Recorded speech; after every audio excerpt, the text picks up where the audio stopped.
अजीजों, दुख, मुसीबतें, परेशानियां, तंगहाली हमारी जिंदगी में कहीं ना कहीं जरूर जगह पा लेती है और इसके बायस हम परेशान होते और दिल बर्दाश्त हो जाते हैं। बाज दफा हम सोचते हैं कि क्या खुदा जो हमसे प्यार करता है, उसकी मर्जी है कि हम दुख में रहें या हम तकलीफ उठाएं।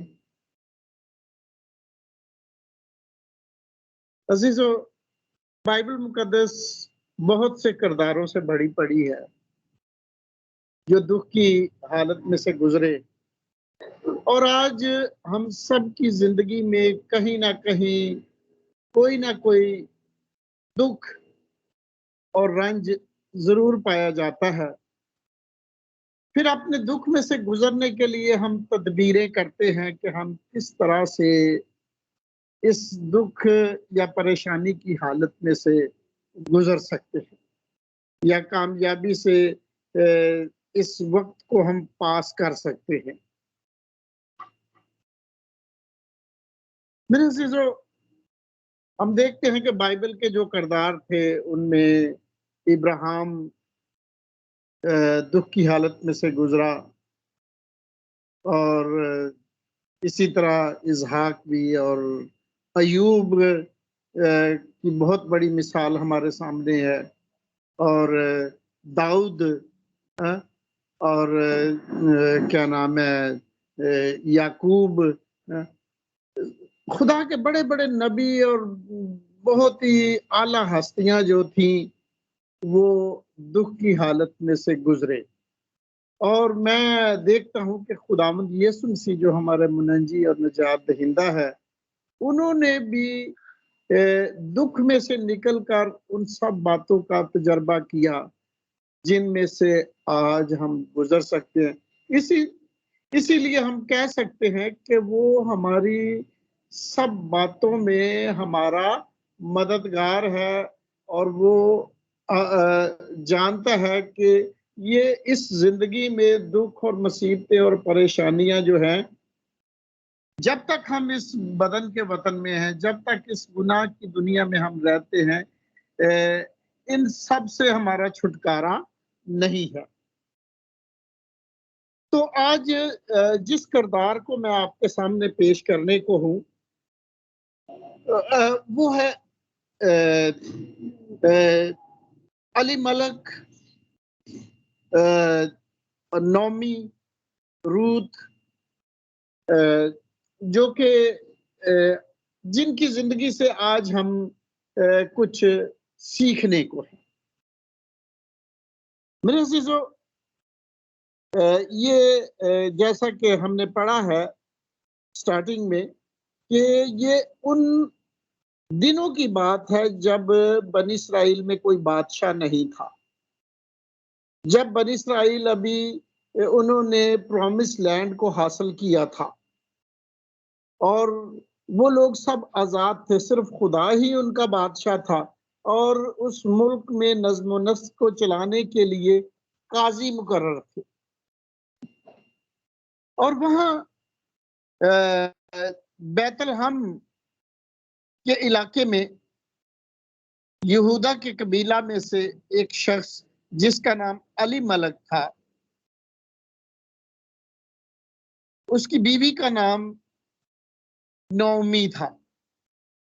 नौमी का मतलब है भरी पूरी, यानी वो एक अमीर खानदान था, खाते पीते लोग थे। लेकिन मैं आपको ये बताना चाहता हूं कि उस वक्त जब काजियों का जमाना था, बनी इसराइल गैर कौमों से मुतासर होकर बहुत जल्द खुदा से फिर जाते थे, बुत परस्ती में पड़ जाते थे। आजाद जिंदगी थी, जो चाहते थे वो करते थे। और कोई उन्हें रोक टोक करने वाला ना था, कोई उनके ऊपर बादशाह मुकर्रर नहीं था। वो आजाद थे और उस सरजमीन को पूरी तरह से एंजॉय कर रहे थे जहां दूध और शहद की नदियां बहती थी। तो मेरे अजीजों, जब बनी इस्राइल खुदा को भूल जाते, खुदा से दूर हो जाते, गैर माबूदों की परस्तिश करने लगते, खुदा को अपने काम और किरदार से नाराज करते, खुदा को गुस्सा दिलाते, तो ऐसे में उन पर दुख और मुसीबतें आती, जैसा कि खुदा ने पहले से ही अपने बंदा मूसा के वसीला से, यशुआ के वसीला से उन्हें आगाह कर दिया था कि अगर तुम अपने खुदा की इबादत करना भूल जाओगे, अगर तुम खुदावंद को तर्क करोगे, अगर तुम गैर माबूदों के पीछे भागोगे, तो खुदावंद क्या करेगा? तुम्हें सीधे रास्ते पर लाने के लिए तुम्हें काल और वबा और तलवार और मुल्क से निकाल देने की तदबीर करेगा, ताकि तुम दोबारा खुदा के पास वापस आओ और उन कामों से तौबा करो जिनके बायस तुम पर ये मुसीबतें आई हैं। अगर वक़्त ज़्यादा हो जाए तो आप वो टाइम घड़ी के वसीला से मुझे बता दीजिएगा। तो हम देखते हैं कि ये अली मलक, जो कि यहूदा के कबीला में से था और खाते-पीते लोग थे, अ, इनके मुल्क में काल पड़ा और तमाम बनी इस्राइल कौम जो है वो परेशानी की हालत में थी, दुःख उठा रहे थे और इन्होंने प्लान किया कि कहीं हम भी इनके साथ भूखे ना मर जाएं। लिहाजा हम इस वक्त के लिए यहाँ से निकल जाते हैं, किसी दूसरे मुल्क में जो है इमिग्रेट हो जाते हैं। तो ऐसा होगा कि जब ये बुरा वक्त गुजर जाएगा हम फिर वापस आ जाएंगे। शायद इसकी एक वजह यह भी हो, क्योंकि सारी कौम भूखी मर रही थी, वो अपने अजीजों, रिश्तेदारों, बहन भाइयों के बीच में रहते थे और ये है कि जो रुपया पैसा उनके पास था, शायद ऐसे मुश्किल वक़्त में सिर्फ़ उनके लिए काफ़ी हो, या ये भी हो सकता है कि वो अपने बहन-भाइयों की मदद करना ना चाहते हों। अगर वो वहाँ रहते, तो उन्हें शायद मदद करनी भी पड़ती। शायद रोटी के लिए, खुराक के लिए या रुपए पैसे के लिए या किसी और तरीके से उनको मदद करना पड़ती। लिहाज़ा उन्होंने अपनी जान अजीज़ों अकारब से छुड़ाने के लिए इस मुश्किल वक़्त में ये बेहतर जाना कि हम यहाँ से किसी दूसरी जगह पर क्या हो जाए, शिफ्ट हो जाएँ, ताकि हम सर्वाइव कर सकें। लिहाजा उन्होंने ये मंसूबा बनाया कि हम मोआब के मुल्क में चले जाते हैं। मेरे अजीजों, मैं सोचता हूँ कि मुश्किल वक्त में हम ना तो मुसीबत से बच सकते हैं, चाहे हम अपने मुल्क में हों या दूसरे मुल्क में चले जाएं। दूसरी बात ये कि हम अपने अजीजों अकारब से मुश्किल वक्त में मुंह ना मोड़े, ता ना हो कि खुदा हमसे नाराज हो जाए। मैं नहीं जानता कि ये घराना कैसा था, लेकिन एक बात कलाम मुकद्दस को पढ़ने से ये ज़ाहिर होती है कि बनी इस्राइल पर मुश्किल वक्त था और उन्होंने, इस खानदान ने अपने अजीज़ों अकारब को छोड़ा और दूसरे मुल्क में शिफ्ट हो गए, जिसमें इस छोटे से खानदान में कौन था? अली मलिक था, उसकी बीवी थी जिसका नाम नौमी था, उसके बेटे थे। उर्दू बाइबल में तो महलून और कैल्यून लिखा हुआ है, लेकिन अगर आप इंग्लिश बाइबल में पढ़े तो वहाँ मेलविन और कैल्विन है। गालबन मेलविन जो है वो बड़ा था और कैल्विन छोटा था। और क्या हुआ कि अभी उन्हें ज्यादा अरसा नहीं हुआ था, शायद कोई वबा आ गई या कोई बीमारी आ गई या कोई ऐसा मसला हो गया कि अली मलिक जो उनका बाप था और नौमी का शोहर था, वो जांबर ना हो सका। और वो क्या कहना चाहिए कि हम मसीही होते हुए तो कहते हैं कि वो खुदावन में सो गया, लेकिन वो इस बात के लिए क्या लफ्ज इस्तेमाल करते थे मैं नहीं जानता, लेकिन आम अल्फाज में ये है कि वो मर गया। और यूं नौमी जो है वो बेवा हो गई। अभी उसको सिर्फ आसरा जो है वो अपने 2 बेटों का था। जवान थे बेटे और काम-काज कर सकते थे, अपनी माँ को खिला सकते थे रोटी रोज़, और लेकिन अभी तक वो क्या थे? कुँवारे थे। लिहाज़ा उनकी माँ को ये पसंद आया होगा कि वो अपने बेटों की शादी करे, लेकिन उस मुल्क में सिर्फ मुआबी लोग थे, इस्राएली नहीं थे, जिनमें वो क्या कर सके? शादी कर सके। जबकि खुदा ने क्या कहा हुआ था कि आपने गैर कौमों के साथ शादी नहीं करनी, ता ना हो कि तुम्हारी नस्ल जो है वो उनकी राहों पर चल पड़े और वो अपने जिंदा खुदा को क्या करें? भूल जाए। लेकिन बनी इस्राएल को खुदा ने गर्दन कश कौम कहा है, और वो वही काम करते थे जिससे खुदा क्या करता था? मना करता था। पहली बात, उन्होंने मुश्किल मुश्किल वक्त में अपने खानदान को छोड़ा, अपने लोगों को छोड़ा, गैर मुल्क में इमिग्रेट हो गए। दूसरी बात अब ये थी कि वो लड़के जो थे, उनको ये ज़रूरत पेश आई कि वो अपने लिए जीवन साथी ढूँढे। बनी इस्राएल में से तो कोई उन्हें मिल ना सका वहाँ, लिहाज़ा उन्होंने क्या किया? मुआबी औरतों को अपने लिए ब्याह लिया।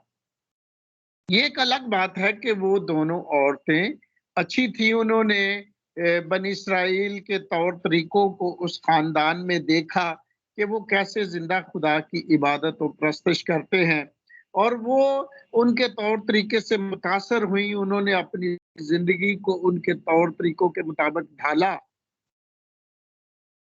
और क्या हुआ कि उनका अच्छा गुजर बसर हुआ। बाइबल मुकद्दस बताती है कि वो 10 साल क्या रहे, मुल्क मुआब में रहे। लेकिन एक वक्त आया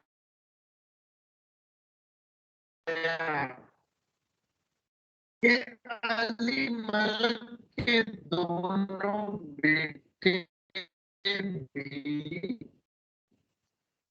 जिंदा ना रहे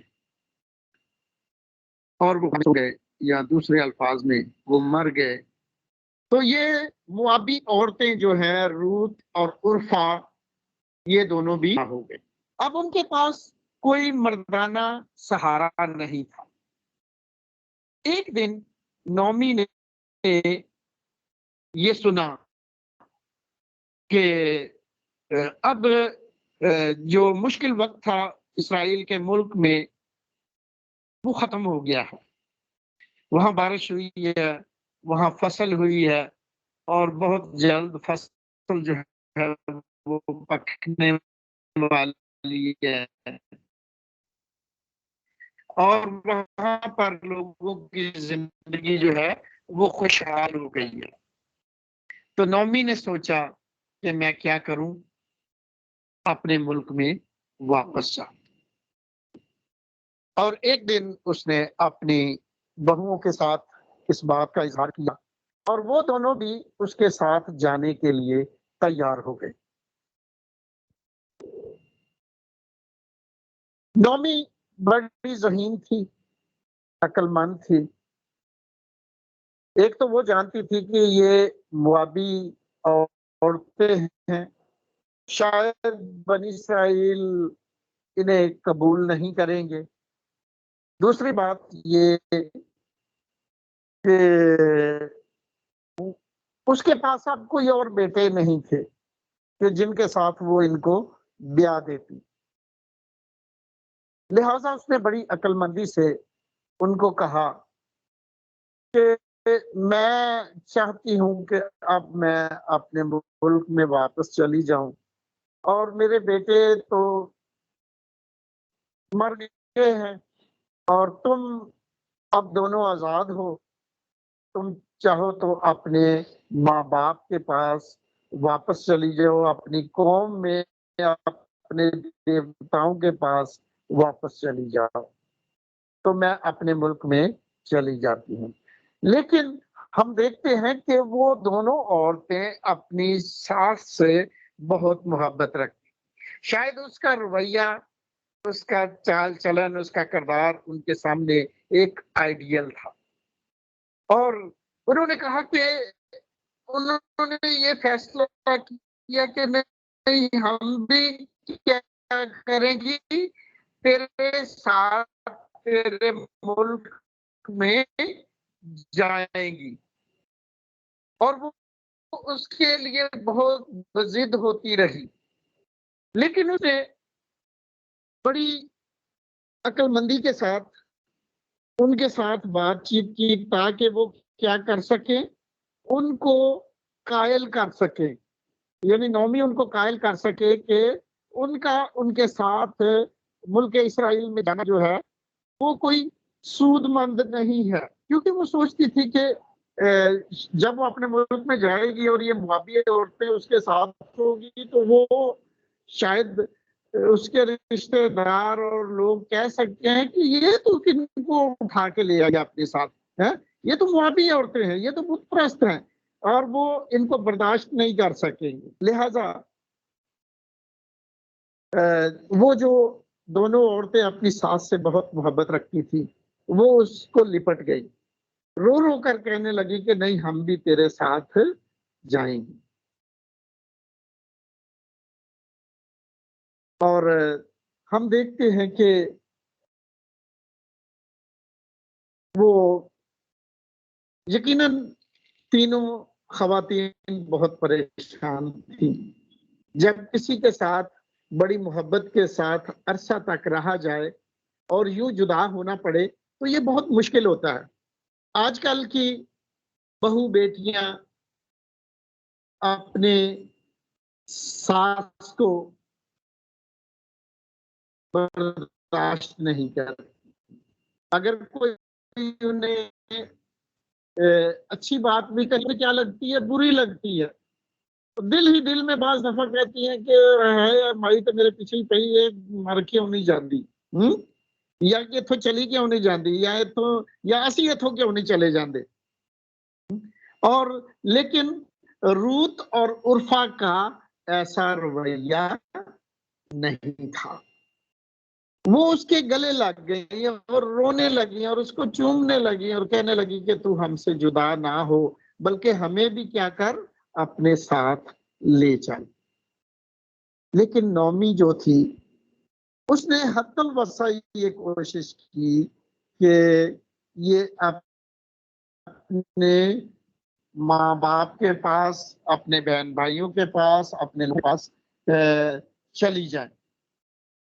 और वो उनको कहने लगी कि मैं, मेरा शौहर भी अब मेरे पास नहीं है और मैं अब उम्र की उस हालत में हूं कि मैं शौहर नहीं कर सकती, ना मेरे बच्चे हो सकते हैं। अगर हो भी जाते तो क्या तुम उनके बड़े होने का इंतजार करती? नहीं, ऐसा नहीं हो सकता।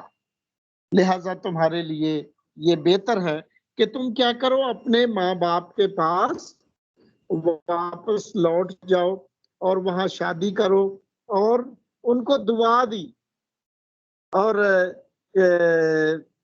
उसने कुछ इस तरह से कहा, अगर हम अ, 8वीं आयत से देखें तो लिखा, और नौमी ने अपनी दोनों बहुओं से कहा, तुम दोनों अपने-अपने मेके को जाओ, जैसा तुमने मरहूमों के साथ और मेरे साथ किया, वैसा ही खुदावंद तुम्हारे साथ मेहर से पेश आए।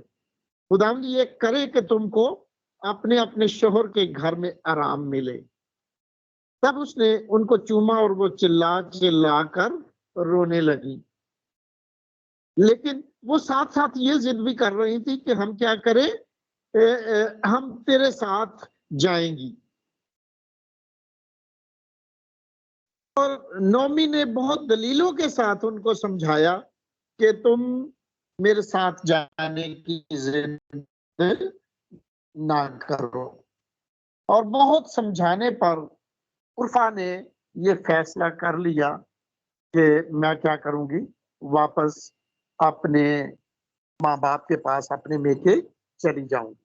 लिहाजा उसने अपनी सास को आखिरी बार गले लगाया, चूमा और वो वहाँ से रवाना हो गई। लेकिन रूत के बारे में ये है कि वो अपनी सास के साथ लिपटी रही। रूत ने उसको कहा कि देख, तेरी जेठानी जो है वो चली गई है और तू भी उसके पीछे चली जा। लेकिन उसने कहा कि तू मुझसे ये ना कह कि मैं चली जाऊं, मैं तो तुझे हरगिज नहीं छोड़ूंगी। बड़े प्यारे मीठे अल्फाज था, तो मेरी आंखों में आंसू आ गए। और उसने कुछ इस तरह से कहा, अगर हम यहाँ से देखें 13वीं आयत से, तो यहाँ लिखा है, तो भी क्या तुम उनके बड़े होने का इंतजार करती और शोहर कर लेने से बाज रहती? नहीं मेरी बेटियों, मैं तुम्हारे स्वभाव से ज्यादा दलगीर हूँ, इसलिए कि खुदावंद का हाथ मेरे खिलाफ बढ़ा हुआ है। तब वो फिर चिल्ला चिल्ला कर रोई और उर्फा ने अपनी सास को चूमा, पर रूत उससे लिपटी रही। तब उसने कहा, देख, तेरी जेठानी अपने कुंबे और अपने देवता के पास लौट गई। तू भी अपनी जेठानी के पीछे चली जा।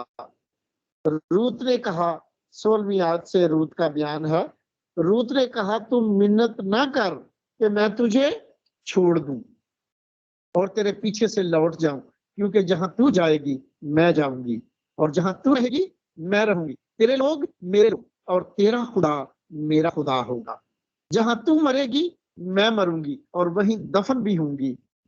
खुदावंद मुझसे ऐसा ही, बल्कि इससे भी ज्यादा करे, अगर मौत के सिवा कोई और चीज मुझको तुझसे जुदा कर दे।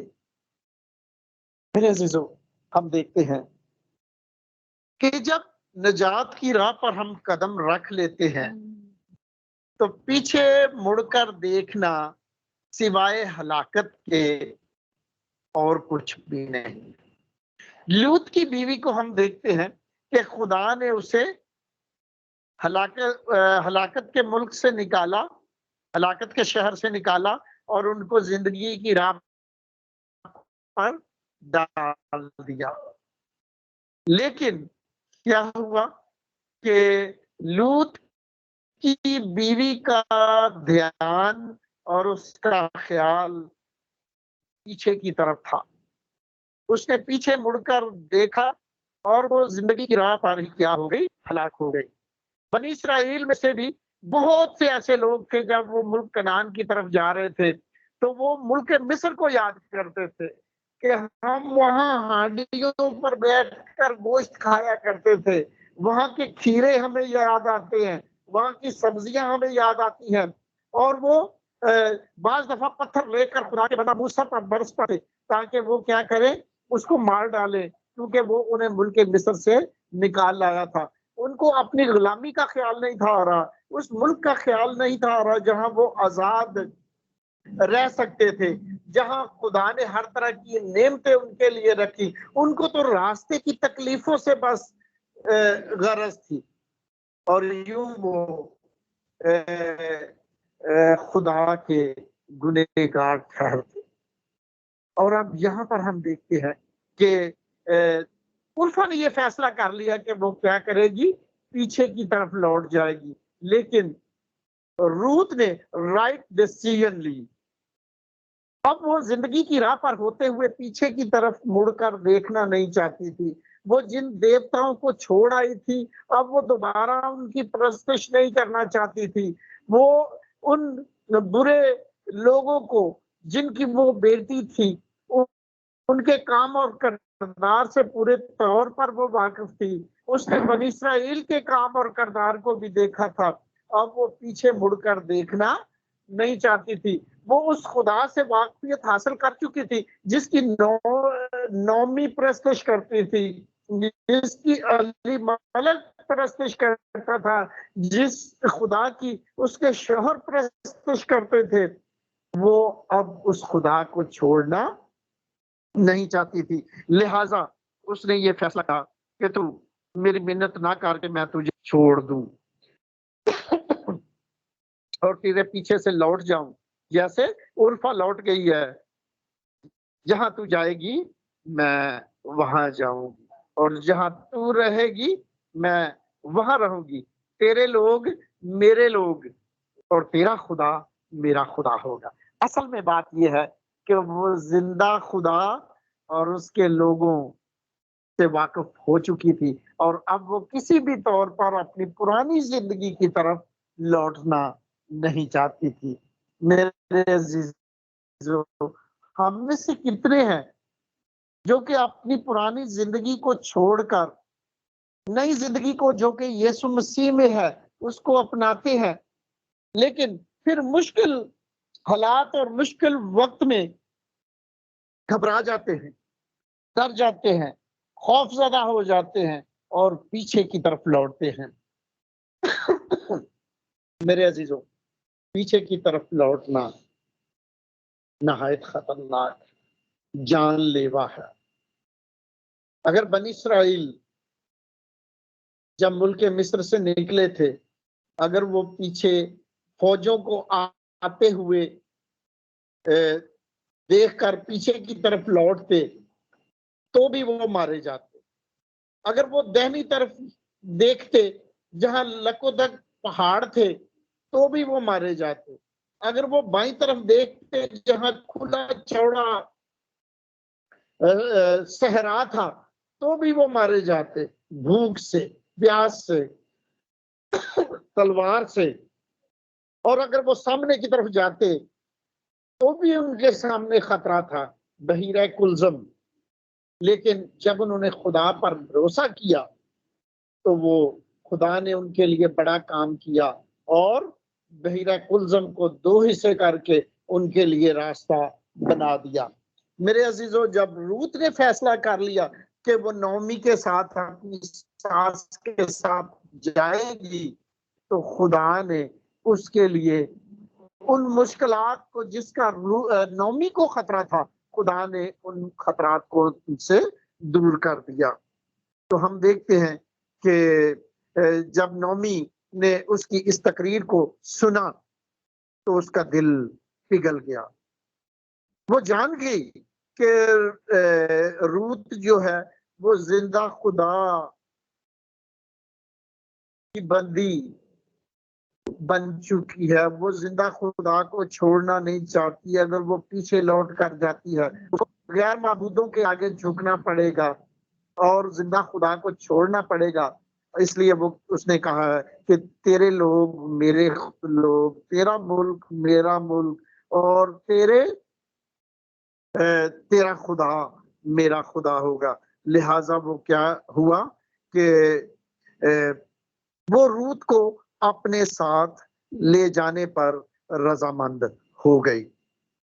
तो मेरे अजीजों, हम देखते हैं कि जब वो चलते चलते अपने मुल्क में पहुंची तो क्या हुआ कि वहां की औरतें, उनकी अजीज रिश्तेदार, यकीनन ये अपने घर गई होगी, जो उनका भाई जो घर था, जिस घर को वो छोड़कर गई थी, जो उनकी मलकियत था, और उनके अजीज रिश्तेदार भी वहीं था पर थे। शायद नौमी ने तो सोचा होगा कि हम यहाँ से चले जाएंगे तो ये तो काल के साथ और भूख के साथ मर जाएंगे, लेकिन खुदा जब वो वापस आई तो उनको खुशहाली की हालत में देखा। वो अपने लोगों को भूल गई थी, लेकिन उसके लोग, उसके अजीज रिश्तेदार, बहन भाई, वो उसको नहीं भूले थे। उन्होंने खुशी के साथ उसका, नौमी का इस्तकबाल किया और उनके अंदर एक शोर बर्पा पैदा हो गया, नौमी आ गई, नौमी आ गई, नौमी आ गई। और क्या कहने लगी कि मुझको नौमी ना कहो, बल्कि मुझको मारा कहो। नौमी का मतलब है भरी पूरी। वो कहने लगी मैं भरी पूरी यहाँ से गई, खाली हाथ लौट आई हूँ। खुदा के लोग जो थे, उसके रिश्तेदार जो थे, वो खाली हाथ हो गए थे काल की वजह से, लेकिन खुदा ने उनको सला, खुदा ने उनको खुशहाली दी, खुदा ने उनकी आजमाइश को दूर किया। अब वो लोग खुशहाल थे। लेकिन नौमी जो अपनी खुशहाली को छोड़कर गई थी ताकि वो अपनी खुशहाली को कायम रखी, वो खाली हाथ ही क्या हो गई, वापस आ गई। और अब अपनी जिंदगी पर पछताते हुए कहती है कि मैं भरी पूरी गई थी और खाली हाथ लौट आई हूँ। हाँ, एक कीमती चीज वो अपने साथ जरूर ले आई थी, और वो क्या थी? रूथ, जिसने अपने सारे खानदान को, अपने मुल्क को, अपने देवताओं को जिंदा खुदा को कबूल करते हुए छोड़ा, और उन लोगों को उसने कबूल किया जिनको नौमी छोड़ कर गई थी। हालांकि वो उनको नहीं जानती थी, उनको नहीं देखा था। मेरे अजीजों, हम देखते हैं कि वो लोग भी उसके साथ बड़ी मोहब्बत से पेश आए। उन्होंने उसको वेलकम किया, उनकी दास्तान सुनी, उनकी कहानी सुनी, और वो कहानी जो है वो दूर दूर तक फैल गई कि एक मुआबी औरत ने हमारे जिंदा खुदा को कबूल करके, हालांकि उसका शोहर मर गया है और ससुर मर गया है, और वो अपनी सास के साथ हमारे साथ रहने के लिए तैयार होकर आई है। और हम बाद में देखते हैं कि यही रूत जो था, जो थी, इसके इसका राबता जो है नौमी के वसीला से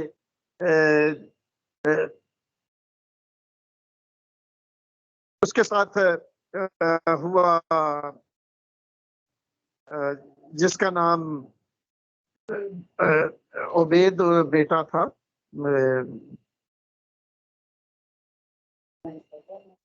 बॉयज बॉयज सॉरी बॉयज उनका रिश्तेदार था।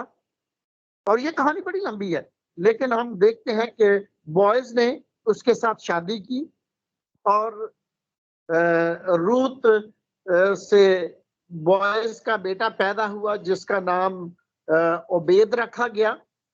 और ओबेद का मतलब था कि खुदा ने जब उसकी आस पड़ोस और उनके अजीज रिश्तेदारों ने बॉयज को नौमी के गोद में किया, तो नौमी की गोद जो है वो फिर से भर गई, और उन्होंने कहा कि ये तेरे बढ़ापे का क्या है? सहारा है। और अब नौमी जो है वो मारा नहीं रही। रूत के वसीला से उसको ये बरकत मिली कि उसकी खाली झोली जो है वो फिर से भर जाए। और हम देखते हैं कि उनकी जो मिरास थी उनके पास कायम रही। और उनको जीने का सहारा मिल गया वॉइस की सूरत में। और फिर हम देखते हैं कि ओबेद जो रूत का बेटा था, उसका जो वो जब शादीशुदा हुआ तो उससे उसका बेटा यसी पैदा हुआ, और यसी जो है वो दाऊद बादशाह का बाप था। और आगे चलकर हम देखते हैं कि खुदा ने उस रूत को इतनी बरकत दी कि वो उसका शुमार बादशाह के खानदान में होने लगा, और वही बादशाही सिलसिला जो है वो आगे यीशु मसीह पर जाकर क्या होता है, खत्म होता है। और हम ये देखते हैं कि वो यीशु मसीह की इस नस्बनामे के बायस वो यीशु मसीह की दादी परदादी बहुत ही पुश्तों तक वो आगे चल के उनकी बड़ी कहलाती है। मेरे अजीजों, जब हम खुदा को अपना दिल दे देते हैं, जब खुदा को हम अपनी जिंदगी में इस तरीके से कबूल करते हैं कि उसके सिवा हमारा कुछ भी नहीं है, जब हम खुदा के लोगों को कबूल करते हैं, जब खुदा को कबूल करते हैं, जब उस तालीम को जो हमने खुदावंद में हासिल की हुई होती है उसको अपनी अमली जिंदगी में अपनाते हैं, तो खुदावंद आसमान के दरीचे खोल कर बरकत देता है।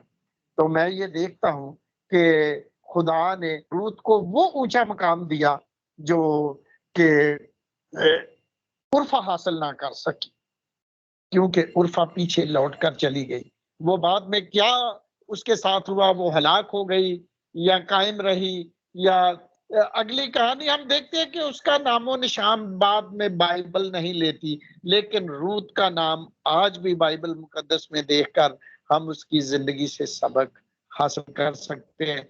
अगर हम अपने बड़ों की इज्जत करते हैं, अगर हम उनकी बात मानते हैं, तो फिर खुदावंद आसमान के दरीचे खोल कर क्या करता है, हमें बरकत देता है। हम देखते हैं कि रूत जब उस मुल्क में चली गई तो भी वो अपनी सास की हदायत के मुताबिक चलती रही। माँ कोई भी ऐसी नहीं है जो हमें गलत बात कहे, लेकिन अगर हम उनकी बात को सुनते हैं, मानते हैं, तो खुदावंद आसमान के दरीचे खोल कर बरकत देता है। और कलाम मुकद्दस में खुदावंद ने 10 अहकाम में फरमाया है, तू अपने बाप की और अपनी माँ की इज्जत कर, ताकि तेरी उम्र उस मुल्क में जो खुदावंद तेरा खुदा तुझे देता है दराज हो। मेरे अजीजों, क्या हम अपनी परेशानियों से, उन दुखों से निजात पा सकते हैं? रूत ने अपने दुखों से निजात पाई, नोमी ने अपनी मुसीबतों से, अपने दुखों से निजात पाई। खुदावंद आज आपको भी निजात देना चाहता है। इस दुनिया में हम मुसाफिर और परदेसी हैं, लेकिन खुदावंद ने कहा है कि मैं तुम्हें अपने साथ ले जाऊंगा जहां मैं हूं, ताकि तुम भी वहां मेरे साथ रहो। वो ऐसी सरजमीन है जहां ना मौत है, ना मातम है, ना आहो नाला है, ना दर्द है, ना बीमारी है, ना परेशानी है। खुदावंद के साथ हम हमेशा हमेशा ऐसी सलामती के साथ रहेंगे जो शायद इस दुनिया में हमें कहीं पर भी मिल नहीं सकती। वहां ना दुख होगा, ना दर्द होगा, ना रोना, ना मातम, बल्कि हम अब तक खुदावंद के साथ सलामती की हालत में रहेंगे। खुदावंद आज के इस कलाम के वसीला से मुझे और आप सबको बड़ी बरकत हो। आमीन।